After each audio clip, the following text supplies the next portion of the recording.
देश का अन्नदाता तेरा मालिक सड़कों पे पड़ा है और तुम जो हो गुलामियत करने अपने मालिक के उसके पोते को देखने मुंबई जा रहे हो, अंबानी के पोते को देखने। आपने एक दिन कभी गमले में भी कभी फूलझड़ी उगाई है? आपको किसान के बारे में क्या पता? जो पढ़े लिखे थे वो संतरी बने, इस देश के माफिया और गुंडे आज संसद में मंत्री बने, और जो शादी करके अपनी बीबी छोड़ दे वो हमारे देश के प्रधानमंत्री बने। चैलेंज है भारत सरकार के हर मंत्री को और बीजेपी के सारे मुख्यमंत्री को और सारे प्रवक्ताओं को मेरा चैलेंज है। मैं हैंडीकैप हूँ, फावड़ा मैं भी लेता हूँ और फावड़ा वो भी ले लें, और अगर मेरे साथ उन्होंने खेत में कार्य कर दिया बराबर तो गर्दन कटा दूंगा वहीं। आइए चैलेंज है मेरा। लाइव टीवी, सच सबसे आगे। और एक प्रधानमंत्री जी, आप देश के चौकीदार हो तो चौकीदारी देश की करिए, गुलामियत अडानी अंबानी की मत करिए कि देश का अन्नदाता तेरा मालिक सड़कों पे पड़ा है और तुम जो हो गुलामियत करने अपने मालिक के उसके पोते को देखने वहाँ मुंबई जा रहे हो, अंबानी के पोते को देखने। इनसे भी मिल लीजिए। और जिस देश का राजा अहंकारी हो जाता है उस देश का नाश हो जाता है, तो इसे देश को बचा लीजिए, नाश मत होने दीजिए। राजा का काम है कि अपने प्रजा के अंदर आए और देखे उस प्रजा को क्या दुखी है वो दुख दूर करे। और आप जो एसी में बैठ के वहीं बता देते हो किसान बिल अच्छा है। आपने एक दिन कभी गमले में भी कभी फूलझड़ी उगाई है? आपको किसान के बारे में क्या पता? जो कानून इन्होंने बनाए हैं वो किसके लिए बनाए हैं? बड़े लोगों के लिए। किसान का इससे क्या सरोकार? न किसान ने इनकी मांग की, इनको वो मांगे जो इनसे वो जो है सुरक्षा अधिनियम, इसे पास करने में क्या दिक्कत होती है? अरे इसे पास कर देते तो 70% तो समस्या यही खत्म हो गई होती। पगड़ी पहन के आए हैं, सरदार बने हैं, हाँ। क्या कहेंगे? अभी कुछ दिन पहले सरदार सब एक है। कोई मोदी जी पगड़ी पहन के आए थे। मोदी तो नाटकबाज है और ड्रामेबाज है, हर जगह ड्रामा करेगा वो तो। अब क्या सरदार के बेटे हो गए पगड़ी पहन के? नहीं, कोई नहीं हो सकता, ये गलत बात है। वो तो केवल नाटक करते हैं हर जगह जाके। अच्छा। जैसे बाजीगर करता है ना, हर जगह नाटक करते हैं वो। अच्छा। उन्होंने किया क्या है?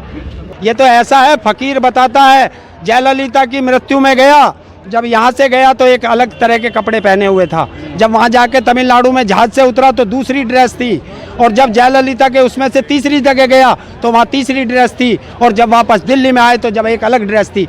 ये फकीर के काम है, ये तो मंदारी के काम है। हर काम के बाद जो है जो बदलता है। और हमें कहता है कि ओडी वाले किसान नहीं हो सकते। मैं कहता हूँ हमारे यहाँ तो 2-2 करोड़ के झोटे भी हैं, आके देख इन झोटों के बीच में पता चलेगा खेती कैसे करते हैं। और चैलेंज है भारत सरकार के हर मंत्री को और बीजेपी के सारे मुख्यमंत्री को और सारे प्रवक्ताओं को मेरा चैलेंज है। मैं हैंडीकैप हूँ, फावड़ा मैं भी लेता हूँ और फावड़ा वो भी ले लें, और अगर मेरे साथ उन्होंने खेत में कार्य कर दिया बराबर तो गर्दन कटा दूंगा वहीं। आइए चैलेंज है मेरा। से पूछते हैं क्या ये पैदा करता है किसान पैदा करता है, इसको भाव नहीं, ये सही नहीं मिलता। जब यहाँ जाता है कंपनियों में तब भाव मिलता है उनको। हम लोगों का चौथियाई दाम मिलता है। जो धान हमारा लिया जाता है तो 8 रुपया, 900 रुपया, 11 रुपया, 12 रुपया। देख सकते हैं जो ये अनोखा प्रदर्शन आज यहाँ पे गाजीपुर बॉर्डर पे है। सारी सब्जियाँ और ये दाल, गुड़ और लगभग सभी तरह के दाल रखे हैं, चने, और ये फल भी रखे हैं साथ में। कहते हैं किसान के बेटे हम। कौन है किसान का? अरे पहले ये बताए तो किसान का बेटा है, चाय वाले का बेटा है, रेडी वाले का बेटा है। अरे क्या है? अभी कुछ कल परसों पगड़ी बांध के कह रहे थे। अरे पगड़ी देखिए, गधे को कितना ही साबुन से नहला लो कभी घोड़ा नहीं बन सकता। तो ये थोड़ा ही अगर मेरे सर पे पगड़ी बांध जाऊंगा मैं गुरु नानक का वो हो जाऊंगा बच्चा? नहीं, पगड़ी के सिर पे अच्छी लगती है। अगर सरदार है तो सरदार के सिर पे पगड़ी अच्छी लगेगी। मेरे सिर पे पगड़ी बांधोगे तो मैं अच्छा नहीं लगूंगा, पहले से बुरा लगूंगा। तो ये प्रधानमंत्री जी को सोचना चाहिए। आप जो थे, मोदी सरकार एक निकम्मी सरकार साबित हुई है। जो वादे करे थे एक वादे पूरा नहीं कर पाए, और इनके बारे में इससे ज़्यादा और क्या कहें। पीएम के बारे में कोई गंदे शब्द तो हम इस्तेमाल कर नहीं सकते, बहुत सम्मानीय पद है, लेकिन ये किसान के फेवर की सरकार नहीं निकली, निकम्मी साबित हुई है। वो तो सरकार के फेवर में अभी भी कह रहे हैं कि हम फायदा कराएंगे कानून। नहीं नहीं, उनके कहने से क्या होता है? वो तो कह रहे हैं आय चौगुनी कर देंगे, 4 गुनी 2 गुनी कर देंगे, होगी क्या? किसान को समझ भी नहीं आ रही। किसान तो संतुष्ट है, वो कह रहे हैं कि हमारी वही आय रहने तो जो पहले थी, हमें चौगुनी नहीं करानी। अभी ये आप कह रहे हो कि प्रधानमंत्री जी पे विश्वास करें, बहुत बढ़िया बात कही। मैं उसी पे बताता हूँ, हिंदुस्तान का किसान भी सुने और जो आम जनता है वो भी सुने कि इस पे विश्वास कैसे किया जाता है। इसी संसद में जिसमें इन्होंने माथा टेका था जाते हुए, 2016 में विकलांग अधिकार अधिनियम 2016 पास किया था, हैं? और वो आज तक जमीनी स्तर पर लागू नहीं किया, तो इसका कैसे विश्वास कर लें? इन्होंने कहा था कि 2 करोड़ हर साल नौकरी देंगे, वो नहीं करा। इन्होंने कहा किसानों की आय 2 गुनी करेंगे, मैं बता देता हूँ कैसे हुई है। जिस MSP 1600 रुपये थी वो 800 में बिक रही है, तो दुगनी किसकी करी? अडानी अंबानी की। अगर इतना फायदा मिला होता तो ये किसान इतने पागल नहीं है जो भरपूर ट्रालियां भर के इस बॉर्डर पे आगे चारों बॉर्डर सील कर लिए इन लोगों ने। ये पागल है क्या? जिनको घर पे कोई काम नहीं है, अपना काम धाम छोड़ के यहाँ पे आए हुए हैं। गलत तो नहीं है ना? अपना हक लेने आए, किसी से मार तोड़ करने नहीं आए, शांतिपूर्ण हक लेंगे अपना। जो हमारा रेट आगे अगर ये 150 में बेच रहे हैं, 150 नहीं, हमें 145 ही दिला दो। अच्छा, इतने दिन से किसान हैं, 20 दिन से हाँ ठीक है, और प्रधानमंत्री जी आज गुजरात गए उद्घाटन करने। हाँ, नहीं, प्रधानमंत्री जी आज मुझे बताएं ये है क्या? ये मंदारी है क्या?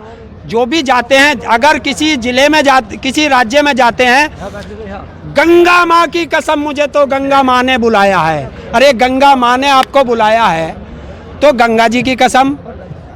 उत्तर प्रदेश में जाएंगे, उत्तर प्रदेश से इसका नाश्ता है।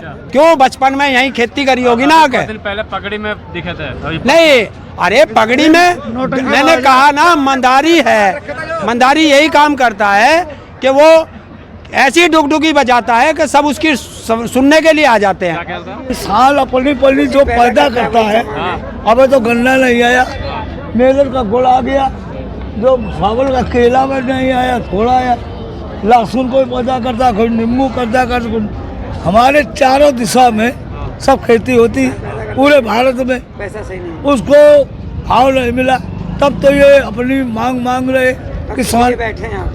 तब तो हम बैठे। ये सब लगा के क्या एग्जाम्पल मैं देता हूँ आपको, एग्जाम्पल। ये तो भाई सब दिशा की सब चीज है, आ रही है। मेरठ का गुड़ आ गया है, ये सब किसान आ रहा है। मेरठ का गुड़ ये है।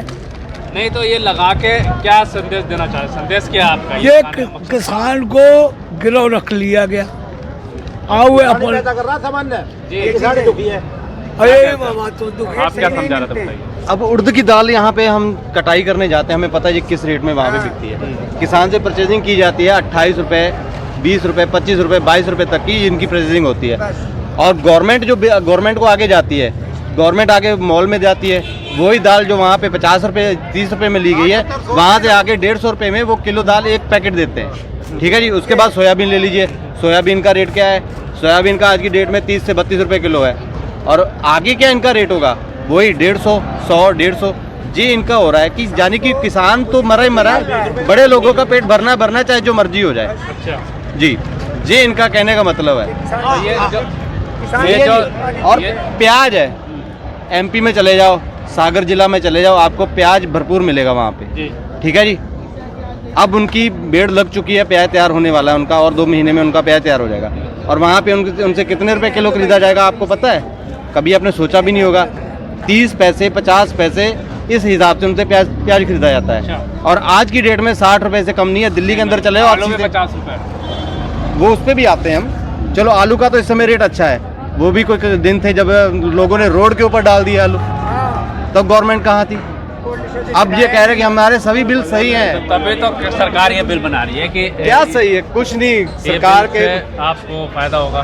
क्या फायदा होगा? कोई फायदा नहीं है यार। एक चीज बताओ, धान कट गए, मैंने पहले भी ये बात बोली, धान कट गए, बिक गए, अभी तक उसका कुछ नहीं मिला यार। क्या फायदा मिला बताओ? किसी को फायदा मिला है? ये अखिलेश त्रिपाठी एक कवि है जो इलाहाबाद के हैं, और वो बिल्कुल ऐसी एक नेचुरल कविता बना के चलाते हैं।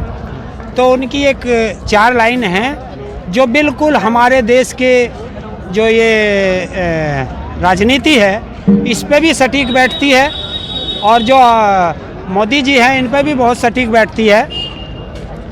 और उन्होंने साफ लिखा है, और जो पढ़े लिखे थे वो संतरी बने, जो पढ़े लिखे थे वो संतरी बने, इस देश के माफिया और गुंडे आज संसद में मंत्री बने, और जो शादी करके अपनी बीबी छोड़ दे वो हमारे देश के प्रधानमंत्री बने।